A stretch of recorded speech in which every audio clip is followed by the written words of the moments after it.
اعوذ باللہ من الشیطان الرجیم بسم اللہ الرحمن الرحیم۔ میں ہوں نزاکت حسین اور آپ دیکھ رہے ہیں جی کے ویلی۔ آج ہم بہت ہی امپورٹنٹ خبر آپ سے ڈسکس کریں گے، وہ یہ ہے کہ جی سویڈن نے باقاعدہ طور کے اوپر نیٹو کو جوائن کر لیا ہے۔ NATO North Atlantic Treaty Organization اس کو کہا جاتا ہے، اور یہ 32 نمبر یہ ممبر بنا ہے نیٹو کا۔ تو جو نیٹو کا جو منشور ہے وہ سب کو پتا ہے، اگر ایک ملک کے اوپر حملہ ہوتا ہے اٹ مینز دیٹ وہ تمام نیٹو کے ممبرز ممالک پر وہ حملہ کرتا ہے۔ تو آج 8 مارچ سن 2024 عیسوی کو جو سویڈن کے پرائم منسٹر ہیں SPM اولف کرسٹرسن، انہوں نے واشنگٹن میں secretary of state Anthony Blinken سے انہوں نے ملاقات کی، اور وہاں پر ایک تقریب ہوئی، اور اس تقریب میں باقاعدہ جو سرمنی ہوئی اس میں باقاعدہ طور کے اوپر سویڈن کو اس کا ممبر بنایا گیا۔ آپ کو بتاتے چلیں جو نیٹو کا جو ہیڈ کوارٹر ہے وہ برسلز میں ہے، اور اب میں تھوڑی سی ہسٹری بتاؤں گا کہ سویڈن کی لیٹ جوائن کرنے کی نیٹو کو۔ میں امید کرتا ہوں آپ کو ویڈیو بہت اچھی لگے گی اور انفارمیٹیو لگے گی اور بہت زیادہ آپ کے لیے کارآمد ثابت ہوگی۔ تو گزارش یہ ہے کہ اگر آپ نے میرے چینل کو سبسکرائب نہیں کیا، برائے مہربانی آپ میرے چینل کو سبسکرائب کر لیں۔ چلیں جی، بہت ایک انٹرسٹنگ بہت ڈبیٹ فل ایک پیچھے اس کی ایک سٹوری ہے۔ تو بات شروع ہوتی ہے ترکی سے۔ جی ترکی جو نیٹو کا باقاعدہ ممبر رکن ہے، اور نیٹو کا یہ رول ہے کہ کوئی بھی اگر ایک کنٹری اس کی مخالفت کرتا ہے کسی نئے ممبر کے ایڈ ہونے کی، تو وہ کنٹری اس کا ممبر نہیں بن سکتا۔ اچھا، ترکی سویڈن کی کیوں مخالفت کر رہا تھا؟ اس میں 2-3 میجر پرابلم تھے۔ جو ایک تو یہ تھا کہ جو سویڈن ہے، جو کردش ہیں ان کو وہ پناہ دے رہا تھا، اور آپ کو پتہ ہے جو کردش ہیں وہ باغی ہیں، اور جس کی وجہ سے جو ترکی کا جو غم و غصہ تھا سویڈن کے اوپر بہت زیادہ تھا، اور سویڈن کردش لوگوں کی حمایت بھی کر رہا تھا۔ تو یہ یعنی آپ کہہ سکتے ہیں جو ترکی کے باغی تھے ان کو اسائلم دینا اور ان کو یعنی پروٹیکٹ کرنا، اور اس کے ترکی کے خلاف آواز بلند کرنا سویڈن کا یہ وتیرہ تھا۔ اور ترکی کو بہت زیادہ اس کے بارے میں خدشات تھے۔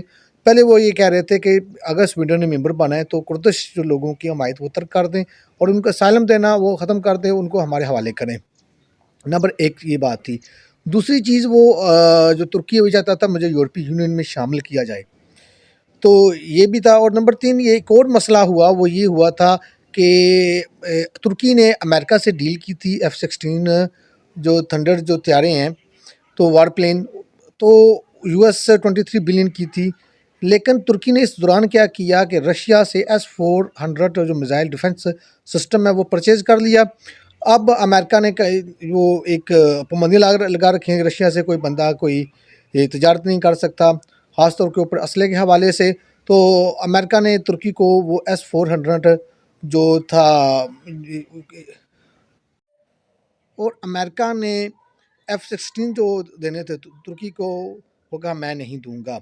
اب ایک یہ ریزن یہ ہوگی۔ سویڈن کے ساتھ اس کا کیا لنک ہے؟ اس کے ساتھ یہ لنک ہے جی، کیونکہ امریکہ ایک نیٹو کا باقاعدہ کہہ سکتے ہیں سرپرست ہے، تو ترکی نے جو اس کے بدلے میں کہ ہم سویڈن کو بھی ووٹ نہیں دیں گے۔ دوسری چیز یہ ہے، تیسری چیز ہے کچھ مہاجرین کے پرابلم تھے یورپی یونین میں، جو میں نے بتایا آپ کو پہلے کہ ترکی وہ شامل ہونا چاہتا ہے، اور اس سے بھی چاہتا تھا کہ سویڈن اس کی حمایت کریں۔ یہ اگلا ایک ہنگری تھا ملک، وہ بھی سویڈن کی وہ حمایت نہیں کر رہا تھا، وہ بھی اس کی اینٹی تھا۔ تو کچھ لوگ کچھ دو کی بنیاد کے اوپر یہ ڈیل ہوئی ہے۔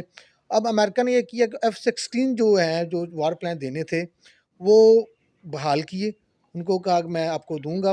تو وہ US 23 بلین کی جو ایک ڈیل تھی وہ طے پائی۔ لیکن اس کے برعکس کیا ہوا کہ امریکہ نے گریس کو F-35 US $2.6 بلین کے وہ دے دیے۔ اب جو گریس ہے اور جو ترکی ہیں، ایک میں آپ حریف ہے دونوں ملک آپس میں، اور ان کے کچھ سرحدی تنازعات بھی ہیں، اور اس کے علاوہ سیپرس کا بھی پرابلم ہے۔ تو امریکہ ڈبل گیم کھیل گیا۔ لیکن جو ترکی کو F-16 طیارے ملیں گے، لیکن جو F-35 جیٹ ہیں وہ زیادہ مہنگے ہیں، جبکہ اور بہت 5th جنریشن وہ آ رہے ہیں، جبکہ F-16 یا 3rd یا 4th جنریشن میں آتے ہیں، 5th میں نہیں آتے۔ اب یہ مین اس کی تھوڑی ہسٹری تھی۔ اور ایک اور جو بات تھی وہ گستاخانہ حقوق کے بارے میں جو فریڈم کی تھی سویڈن میں کہ وہ کچھ گستاخانہ حق بنائے کہ فریڈم آف سپیچ کے حوالے سے کافی زیادہ ہے. اور سویڈن آپ کو پتہ ہے کہ وہ سوشلزم کو فالو کرنے والا وہ ملک ہے. تو یہاں پر مسلمانوں کے بھی کافی وہ سینٹیمنٹ پائے جاتے تھے سویڈن کے اگینسٹ. لیکن جو سویڈن ہے اور جو فن لینڈ اس سے پہلے یہ اپریل میں 2023 میں یہ باقاعدہ نیٹو کا ممبر بنا تھا 31واں. اور اس کے بعد اب سویڈن بنا. یہ آپ کو پتہ ہونا چاہیے کہ جو اس سے پہلے جو فن لینڈ ہے وہ بنا تھا 2023 میں اپریل میں نیٹو کا باقاعدہ ممبر. اور یہ بھی آپ کو پتہ ہونا چاہیے جو نیٹو کا جو ہیڈ کوارٹر ہے وہ برسلز میں ہے. اور یہ بیسیکلی کہ رشیا کے خلاف اتحاد بنا تھا. اب سویڈن اور فن لینڈ جو دونوں ہمسایہ ملک ہیں اب وہ نیٹو کے باقاعدہ ممبر بن چکے ہیں. اور اس دوران اب رشیا کی جو وار ہے یوکرین کے جو میں لگی ہوئی ہے اس دوران یہ جو ان دونوں ممالک کا ممبر بنانا ایک آپ کہہ سکتے ہیں بہت بڑی ایک سیاسی چینج ہے. اور اس کا رزلٹ کیا نکلتے ہیں وہ تو وقت ہی بتائے گا. ویڈیو کو لائک کرنا، اس کو آگے شیئر کرنا مت بھولیں.